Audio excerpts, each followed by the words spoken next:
Bien, entonces continuamos con el tema. Estábamos hablando precisamente el periodo de contagio.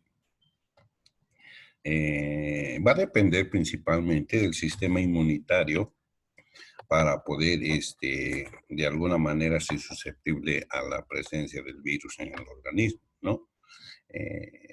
No por nada, casi todos los mensajes de salud nos indican, y casi en todas las patologías que podemos ver que están producidos por virus y todas esas cuestiones, tienen como a uno de las primeras personas a quienes van a afectar precisamente a aquellas personas inmunodeficientes, ¿no? En cambio, los inmunocompetentes, o sea, en este grupo podrían estar cada uno de ustedes porque aparentemente están en una situación buena de salud y que no van a ser afectados muy fácilmente por este tipo de patologías. Al contrario, los inmunodeficientes, pacientes como portadores del VIH o de enfermedades crónicas, los niños, los mayores, las mujeres embarazadas que tienen precisamente eso, una disminución de las defensas, pueden ser fácilmente convertirse en pacientes de esta patología. ¿Y cuál es la sintomatología? ¿Cómo vamos a identificar a un cuadro de influenza? Entre ustedes, a ver, ¿alguno de ustedes ya ha enfermado con esta influenza, con esta patología?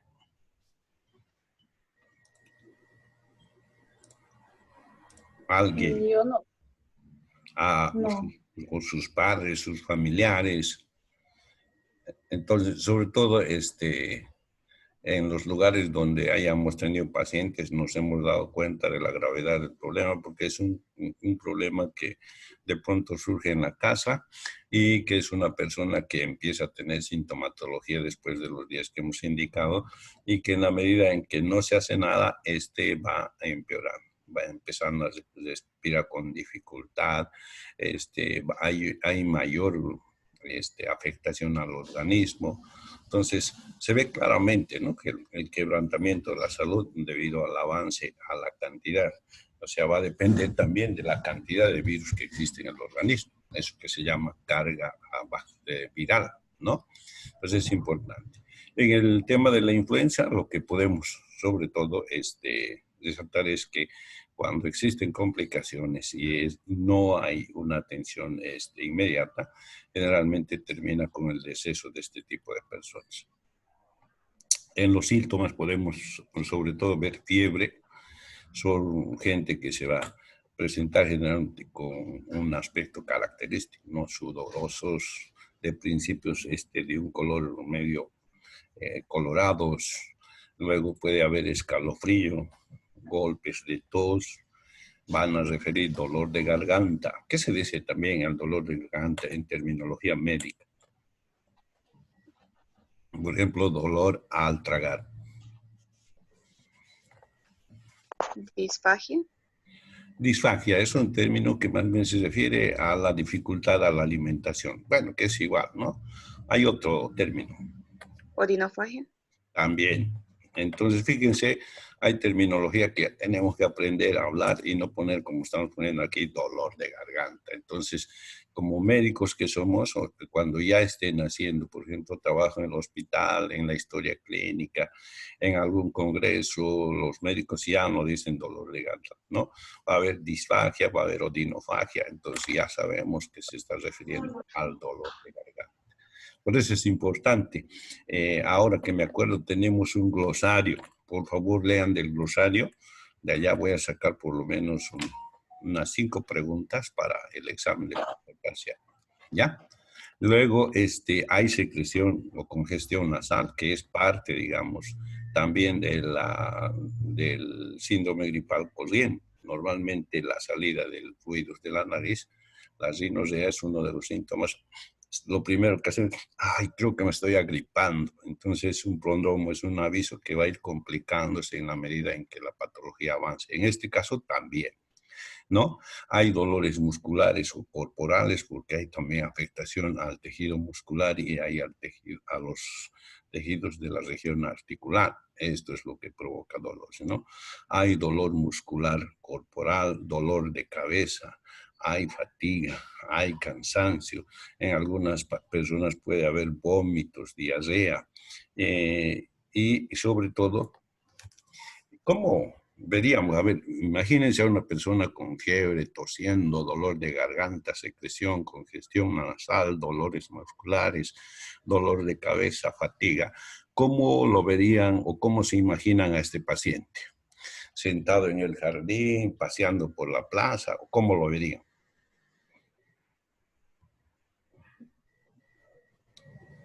A una persona que Cansado. con esta sintomatología.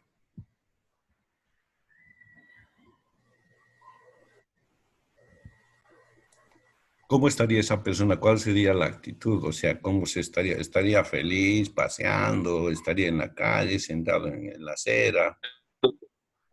¿O dónde estaría? Cama. En la cama, en la cama. ¿Qué se llama eso?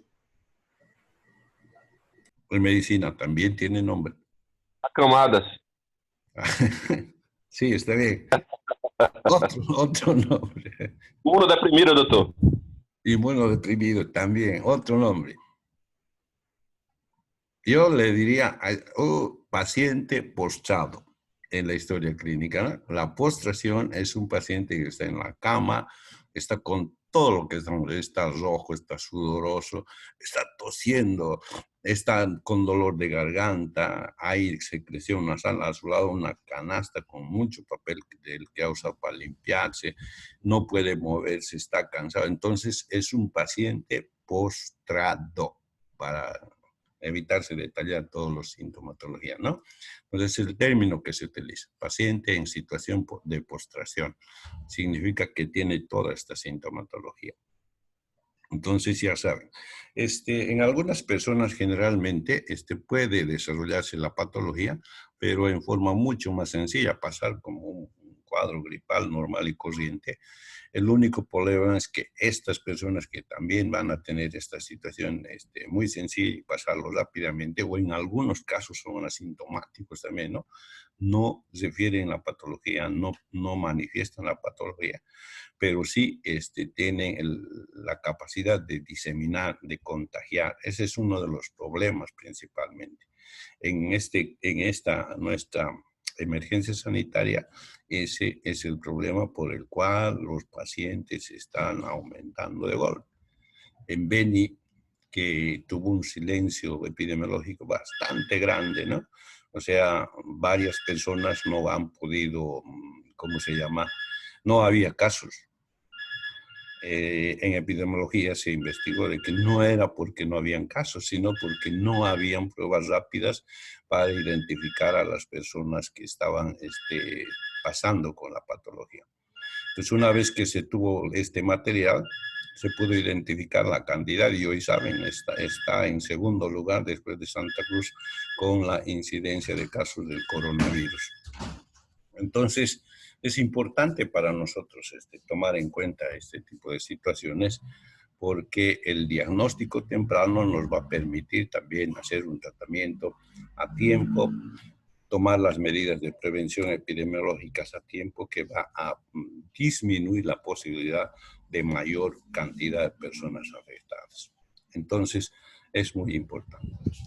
Generalmente, a principio de la enfermedad, es un poco difícil identificar la influenza porque en la sintomatología se parece a muchas patologías, inclusive a esta, la que estamos teniendo, que se llama el virus, el coronavirus, también tiene la sintomatología general que estamos hablando. Igual vamos a ver un paciente postrado en cama con fiebre, con dolores, o sea, a veces es un poco difícil hacer el diagnóstico en este momento. Una gripe se presenta en el otoño, es estacional, igual que presenta fiebre, dolor de garganta, tos, o sea, toda la sintomatología.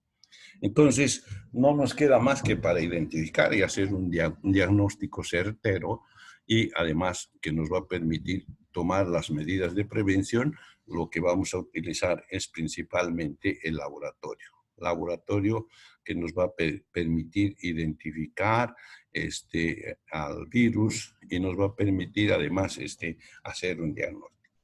El diagnóstico clínico, como les digo, tiene que ser una persona que tenga mucha práctica para identificar algunas situaciones y que pueda permitir diferenciar de la influenza normal, permitir diferenciar, inclusive el sarampión tiene de principio una sintomatología parecida al síndrome gripal. Entonces, a veces es difícil. Existe una prueba que se hace en laboratorio para confirmar si es positivo o no es positivo, pero que en realidad nosotros como médicos tenemos que tomar la actitud, la conducta de que paciente con antecedente de que existe en el área, en el periodo en el que estamos, la posibilidad de aparecer influenza. Segundo, o que esté proviniendo de un lugar donde la influenza hay casos permanentes, o que haya habido contacto con alguna persona que también ya ha sido diagnosticado con este problema, debe iniciarse un tratamiento inmediato. Esto va a evitar que el paciente complique o se complique hasta desarrollar procesos patológicos irreversibles, como por ejemplo la complicación a nivel de pulmones, ¿no? Entonces, para esto se recomienda en el tratamiento, sobre todo, realizarlo inmediatamente se sospeche. O sea, se utiliza el término de caso sospechoso y se empieza a utilizar el tratamiento que existe. ¿Qué tratamiento conocen para la influenza? A ver, ¿cuántos años están en la universidad? 2 años, ¿no? Han participado en algunas actividades, seguramente en vacunación, para eso les han hecho capacitaciones. Por otra parte, todos los días nos bombardean en la televisión con información, bueno, algunas veces buenas, algunas malas. Tenemos en las redes una cantidad de información que sí hay que aprender a identificarlas como buenas, malas, regulares o maliciosas, ¿no? Entonces, ¿cuál sería el tratamiento que utilizamos en la influenza? ¿Qué saben del tratamiento? ¿Hay o no hay tratamiento para los virus? En este caso, para el virus de la influenza.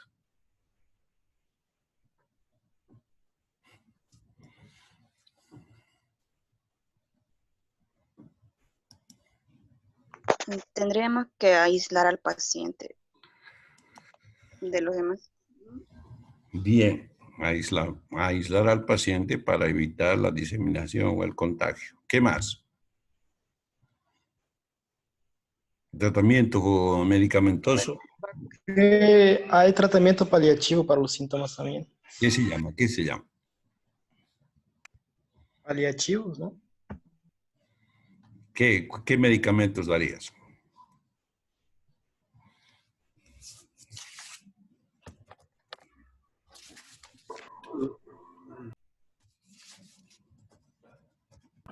Los ¿Puede antivirales. repetir la pregunta, doctor? ¿Mm?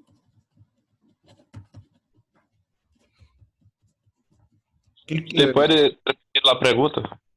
Ya, les decía, ¿cuál es el tratamiento que podrían hacer en el caso de influenza? Ya ustedes son doctores, ya trabajan, ya conocen, ya han visto la sintomatología, han identificado, esto se trata de influenza. Ya ha dicho una de las doctoras que hay que aislar a este paciente para evitar de que se produzca un brote o se disemine el brote. Bien, ¿qué más? Tratamiento con antivirales. Antivirales, ¿como cuáles?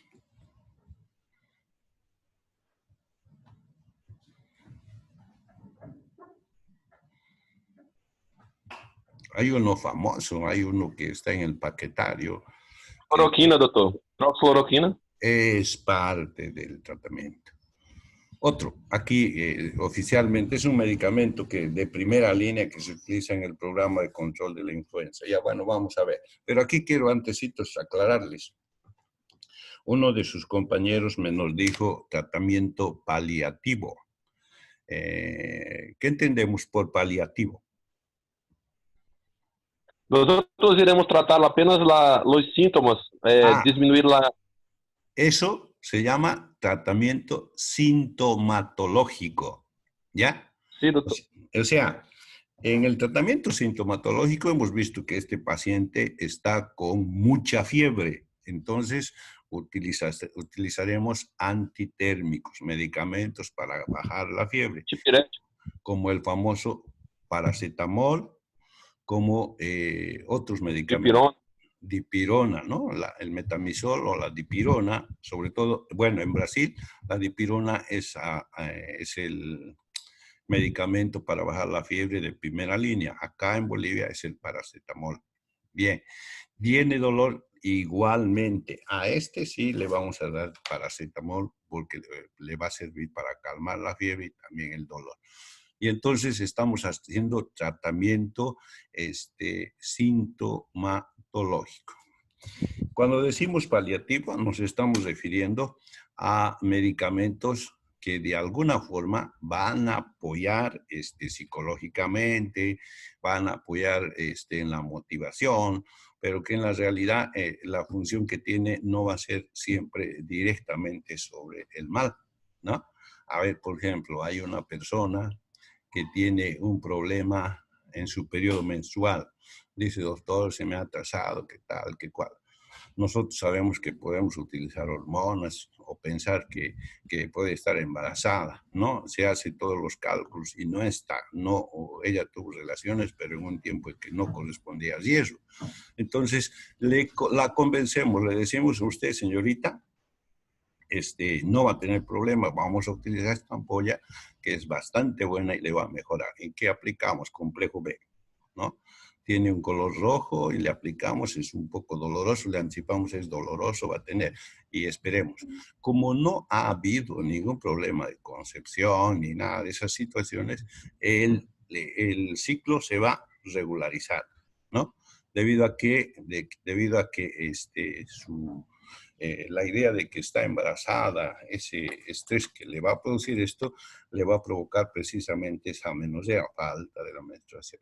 Entonces aplicamos el complejo E, ese es un placebo, ese sí va a hacer que ese problema que está pensando mejore y regularice. A eso se llama tratamiento paliativo, que va a ayudar a resolver un problema que existe con la persona en la salud, ¿no? En cambio, sintomático nos va a significar dar medicamentos para bajar la sintomatología sin que signifique que actúe para disminuir o eliminar la enfermedad. En este caso vamos a dar lo que su compañera nos dice, hay que utilizar antivirales. ¿Cuál de estos antivirales es el que se utiliza, el que conocen?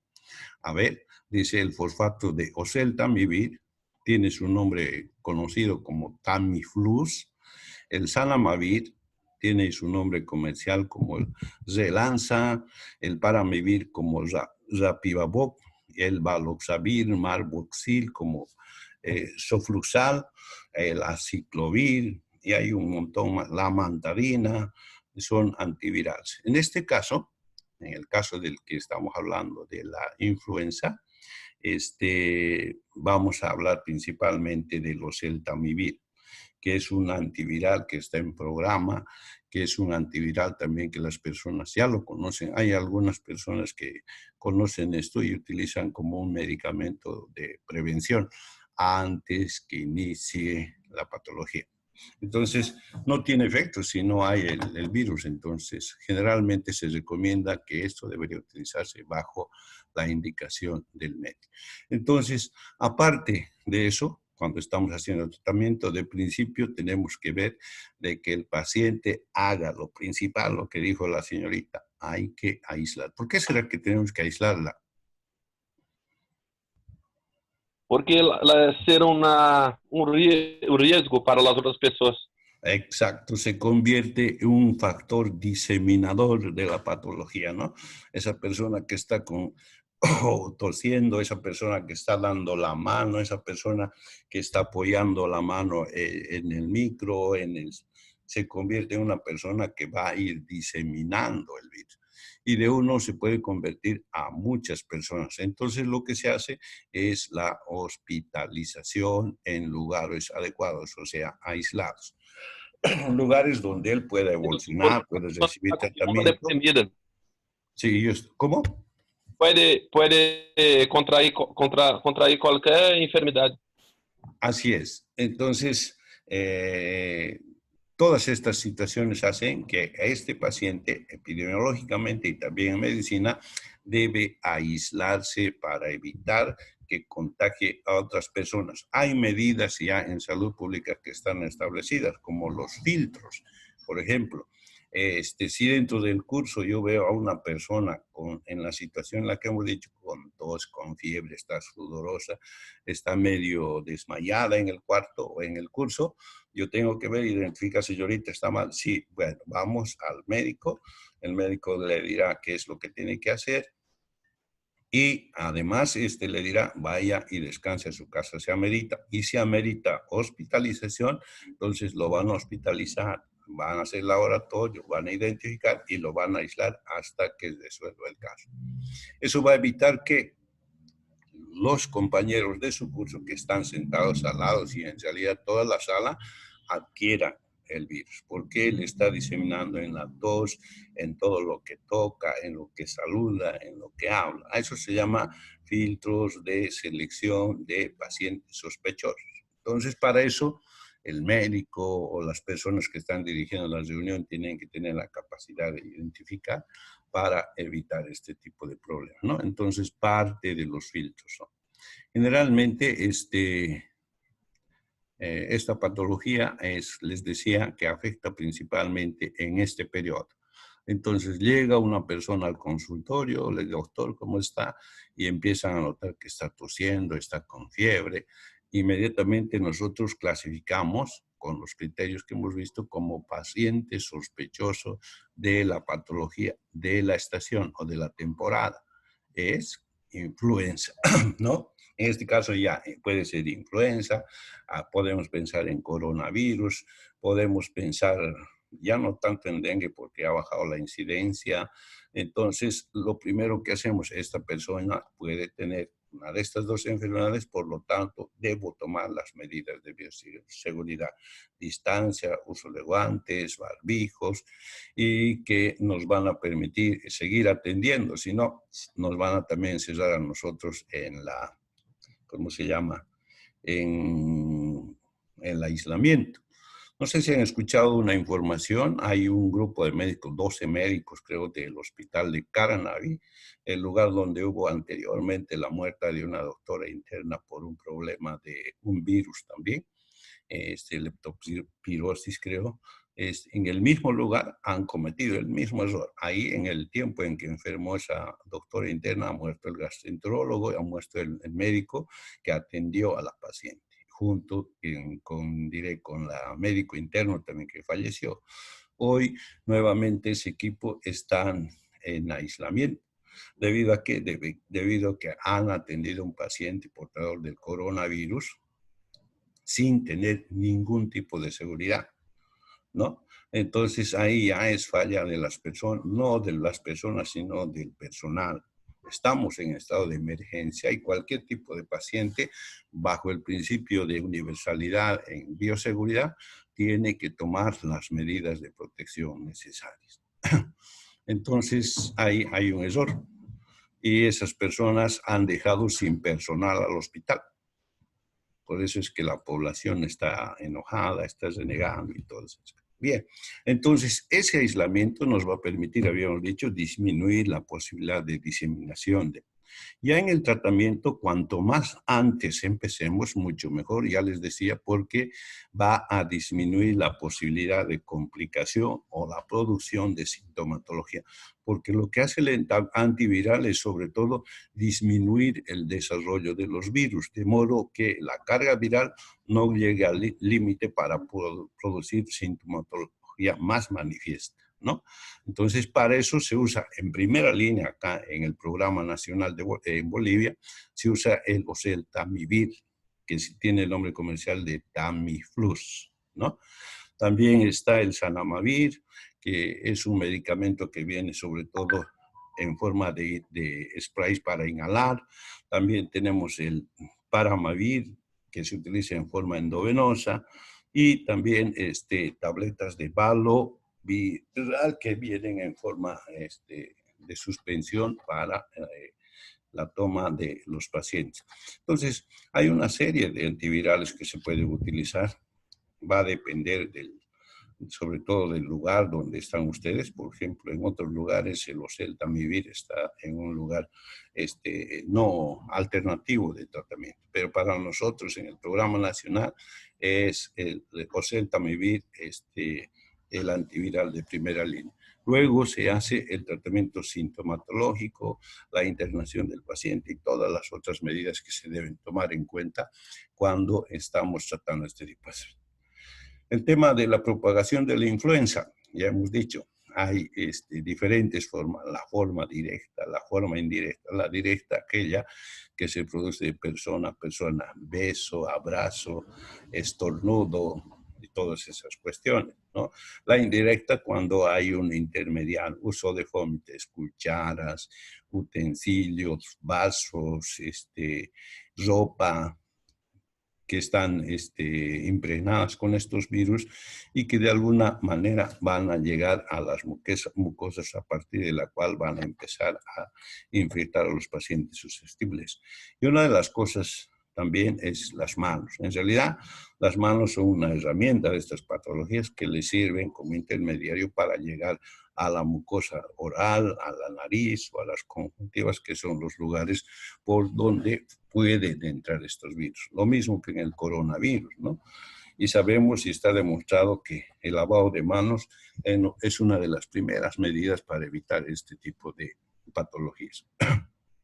Gente que está tosiendo en la mano, después de hacer eso, da la mano a otro, sin darse cuenta, restrega el ojo, entonces está dando la posibilidad al virus de encontrar una puerta de entrada. ¿Cuáles son los temas de prevención? Los que estamos viendo ahora, cubrir el uso sobre todo de barbijos, sobre todo aquellos barbijos, los N95 que están ahora utilizando, puesto que los barbijos que utilizamos para entrar al anfiteatro sí son seguros, pero no más de media hora. A partir de media hora estos, por el material que tiene, se humedecen, se convierten en una cuestión húmeda que más bien sirven como una especie de pegamento que permite que los virus que están, o parásitos que están en el medio ambiente, se peguen a este material. Y de pronto, pasado este tiempo, se convierten más bien en un riesgo para la salud de las personas. Y mucho más cuando, por ejemplo, en algunos lugares agarran, cumplen su función, doblan el barbijo, lo ponen a su bolsillo porque lo van a volver a usar al día siguiente. Y hemos dicho, estos barbijos se puede usar hasta una media hora en forma segura y luego ya va descendiendo por la cantidad de virus que va trayendo debido a la humedad que adquiere, ¿no? Luego, el tema de estornudar ya en la mano, hay que dejar y estornudar en la parte interna del codo, usar los barbijos, el N95, el NIH, que es uno de los que se recomienda para su uso y protección de este tipo de patologías. Y sobre todo el riesgo de dejar de alimentarse con carne que no esté muy bien cocida, sobre todo en la carne del chancho o también de las aves, porque hemos visto que estas pueden ser factores de intermedios que puedan transmitir el virus a las personas, ¿no? Evitar actos públicos, evitar aglomeraciones, limpiar con frecuencia las superficies expuestas a través de descontaminantes químicos o antisépticos para las partes biológicas, las manos y todas estas cosas que son medidas que se deben. En el tema de las vacunas, ya les hemos dicho, es una vacuna que tiene que cambiarse cada año dependiendo del tipo de cepa que está afectando y produciendo la patología.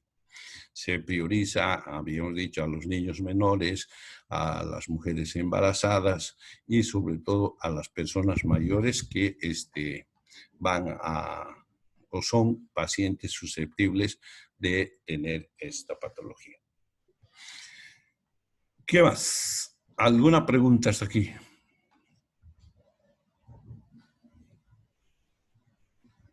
Preguntas, jóvenes.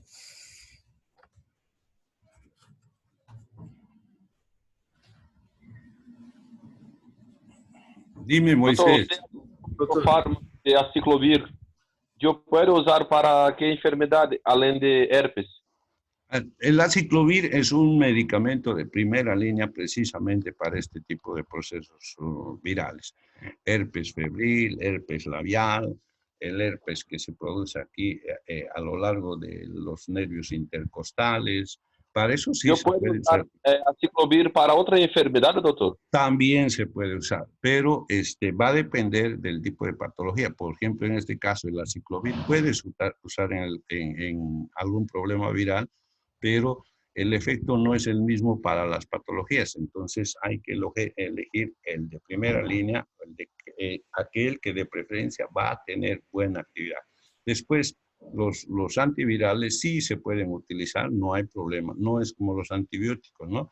En algunos antibióticos existe una resistencia total. Por ejemplo, hay algunas personas que aunque utilizan cantidades ya no les hace nada porque el agente que está produciendo es resistente a la patología. Sí, Moisés creo que quería preguntar algo. Por chat, Moisés.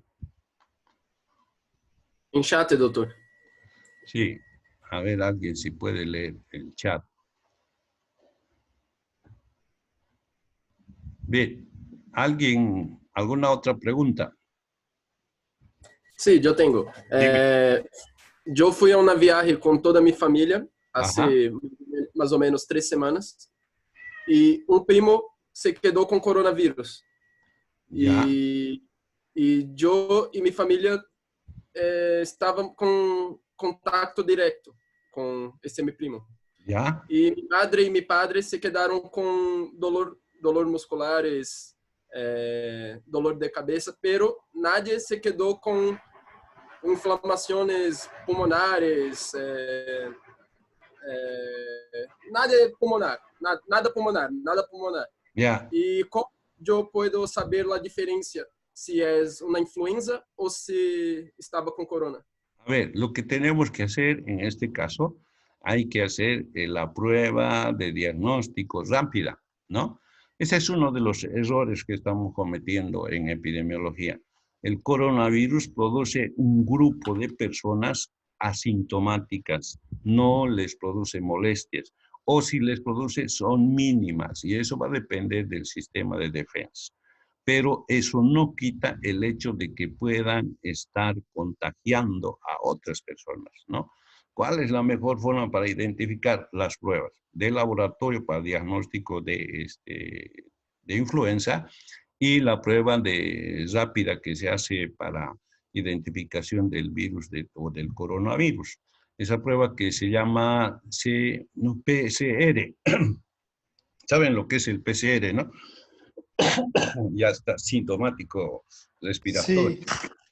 Sí, ¿Qué es esa prueba? La reacción de cadena para la polimerasa, ¿no? Entonces, esta prueba es la que definitivamente nos va a dar el diagnóstico y además identificar al virus. doutor, lá mejor não seria o aislamento viral para En todos comprobar? por eso, cuando hacemos el PCR, estamos identificando por su contenido e información genética qué tipo de virus es. Ese nos va a decir, es un virus del grupo arenavirus, del virus arenavirus correspondiente al machupo, o es el virus que está produciendo la influenza, es un mixovirus y todas esas cosas. Esa prueba se está utilizando ahora como una prueba para conseguir un diagnóstico. Entonces, en el caso de ustedes, la sintomatología han estado junto a una persona que era portadora, ya ese antecedente de hecho no significa que ustedes deberían estar aislados hasta los 14 días. Si no han desarrollado la enfermedad, no ha habido diseminación o contagio, ¿no? O si ha habido sintomatología, ha sido muy baja, pero sí la prueba rápida le va a indicar si es o no es positivo al virus. Entonces, sí o sí es importante hacer el tema de la prueba rápida. Doutor, No, entonces yo tengo que hacer un examen para probar que ¿Qué tiempo, estaba ¿Qué tiempo ya estabas a eso? ¿A qué tiempo fue? ¿Más o menos un mes, 2 meses? más o menos 15 días. No, 15. no, ya pasaste el periodo en el cual podías haber hecho, o sea, ya pasaba más de 14 días, que es el periodo de incubación, el periodo en el cual puedes estar aislado y lo que dicen cuarentena. Pasado esto y no presentas sintomatología, significa que ya estás bien, no tienes molestias, no hay nada, estás bien. Pero lo ideal sería de que te hagan una prueba rápida, ¿no? Pero en los hospitales hoy, en los que están haciendo atención, lo que les van a decir, lo que les están indicando es, vos no tienes sintomatología, no es necesario. Si tienes sintomatología, te hacemos la prueba. Y ese es un error. Bien, Ok. otra pregunta. Pero, doctor, pero él no puede ser un paciente asintomático, como usted dice. Ya. Él está en Brasil. ¿O está aquí? Sí, Sí. Brasil. Ah, ya. Bueno, con él lo que tendrían que hacer una vez que han hecho el diagnóstico, hacer aislamiento, cuarentena a él y también a sus contactos, a todos los que han estado con él. Hay que aislarlos por 14 días. Y si después de los 14 días no hay sintomatología, hay respuesta negativa a la prueba, entonces ya se les deja libre. Estás sano o por lo menos no has contraído el virus. Esa es la forma en la que debía tratarse, ¿no?